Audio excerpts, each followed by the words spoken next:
What is going on, guys? Welcome back to BSC Videos, where research and personal experiences meet. Today I wanted to do another personal experiences type video and talk about a trip to New Zealand that myself, my brother and also my best mate had a couple of years ago. I thought it would be worthwhile talking about because obviously, between Australia and New Zealand, as the coronavirus restrictions begin to ease, New Zealand will become our destination, the first place that we'll be able to visit overseas. So I thought it would be really worthwhile talking about it. So without further ado, let's get it going.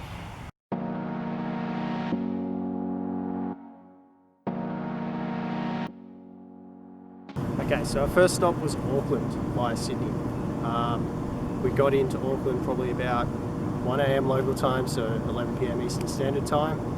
And obviously we were all pretty exhausted, so we quickly got to our hotel and then just crashed until mid-afternoon, where we decided that we'd go to Eden Park.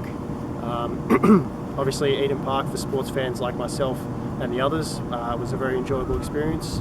We got to go into the change rooms, we obviously got to get a look at the corporate boxes as well, and we even got to go out onto the field, which was pretty awesome as well. So for sports lovers, I definitely recommend Eden Park. It's not exactly the MCG, but it's still pretty awesome as it is.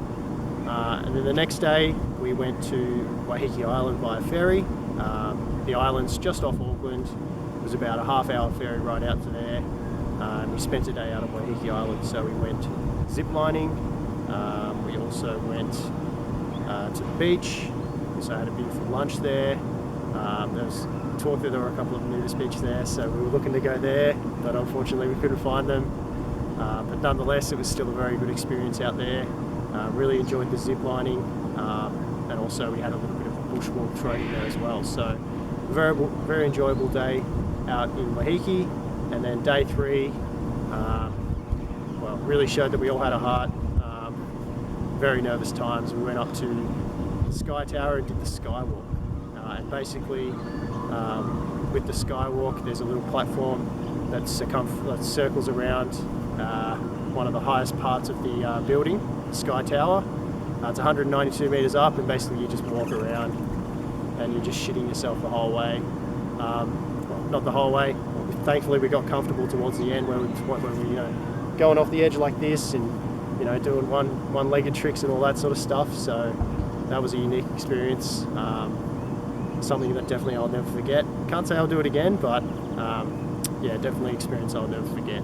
The night of the Skywalk was also our last day in Auckland, so we decided that we'd go out in style, hit the harbour, see what the nightlife was like in Auckland. But unfortunately, for some reason, 2 or 3 restaurants wouldn't even let us eat in. I mean, obviously we were only young at the time. My brother and I were 19 and our best mate was 18, but the legal age is 18, so we found that a little bit perplexing. Thankfully we found a place that we could finally eat at. Unfortunately we couldn't drink, but we were just grateful at the time that we could actually eat somewhere. I think it was 3 or 4 restaurants in, and we were like, oh, whatever, like we're just happy to eat here. It was quite frustrating, but we got there in the end. Stinking bass, dirty stinking bass, big dirty stinking bass, dirty stinking bass. Our next stop on the trip was smelly old Rotorua.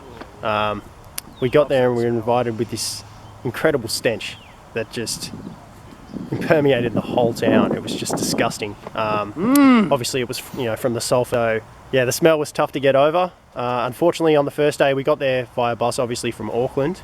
And the first day we were planning on going luging, which is just, you think about, it's pretty much just real life Mario Kart. So you go down, you go up, chairlifted up to the top of a mountain. Basically you just go down Mario Kart style as fast as you can. All a lot of fun. Unfortunately the first day it was rained out. Thankfully after the rained out day they gave us tickets, the free tickets for the following day. And we also had zorballing thrown in there. So we had a very good day in Rotorua doing some zorballing and also some luging. Zorballing, a lot of fun. If you're ever in New Zealand, in Rotorua in particular, I highly recommend it. Basically you just go to the top of a mountain and you all, however many people you have, jump into this massive ball, and basically they just roll you down. So you're just wheeling around like you're a little rodent uncontrollably on a spinning wheel, and it's so much fun. Highly recommend. And then obviously thankfully it was a fair weather day, so we went luging as well. Definitely recommend luging, but try not to go too hard around the corners, otherwise you'll end up with a massive scab like I ended up with running into a shrub as a result of going just a little bit too fast.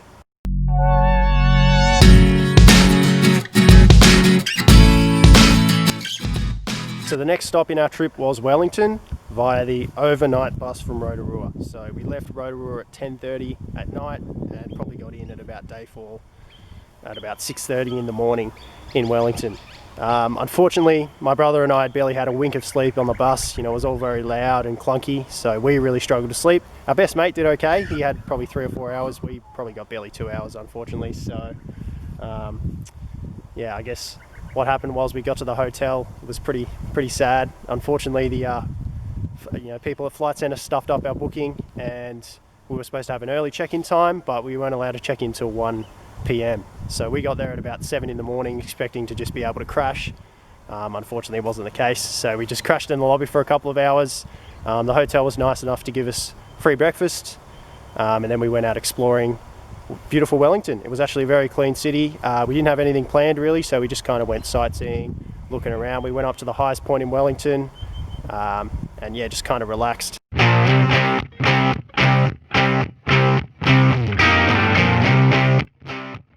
Moving on to the next day, we got a plane from Wellington down to the South Island to Queenstown. We had a lot planned in Queenstown. It was a lot of fun. For the 3 days we were there, we packed a lot in. On day one, a lot happened. We went jet boating, and then we also went bungee jumping and canyon swinging, which was absolutely insane. Just like the skywalk, you know, bungee jumping and canyon swinging, stuff that I probably won't do again. But again, unreal experiences, something we'll never forget. Day two, we were supposed to be going skydiving. It would have been awesome to go skydiving, but unfortunately the weather was unfavourable, so instead of skydiving, unfortunately, not that unfortunate, I mean, we just did a little bit more sightseeing and looking around the city. And then on the night of day two, we also went to the ice bar, so the Sub-Zero bar. Definitely look it up on Google. It's a good place to go. Everything is made out of ice in there, so they equip you with a nice coat, and basically it's pretty crazy. It's all made out of ice, so you're in there, it's just like a bar, but everything's made out of ice.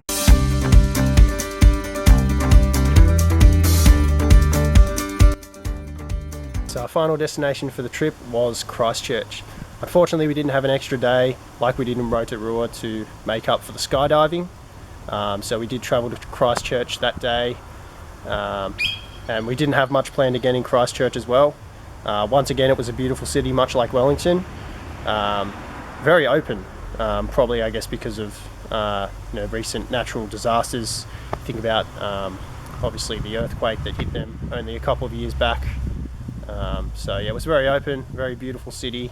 We went to the container mall, we played mini golf, did a few bits and pieces there, but it was largely unstructured, and there were more cones there than actual buildings, so there was only so much you could really do there. And then unfortunately we were on our way home, obviously from Christchurch to Sydney, on a beautiful Emirates flight though, I must say. Highly recommend Emirates. They're a little bit more expensive, but it's definitely worth the extra bucks if you do have them. Alright guys, that's all for now. I'm going to wrap the video up here. If you did enjoy the video, be sure to smash that thumbs up button. Obviously like, subscribe. If you do have any thoughts you want to add about New Zealand, if you've been there before, feel free to add them down in the comments, or if you have any questions for me regarding the trip, please let me know.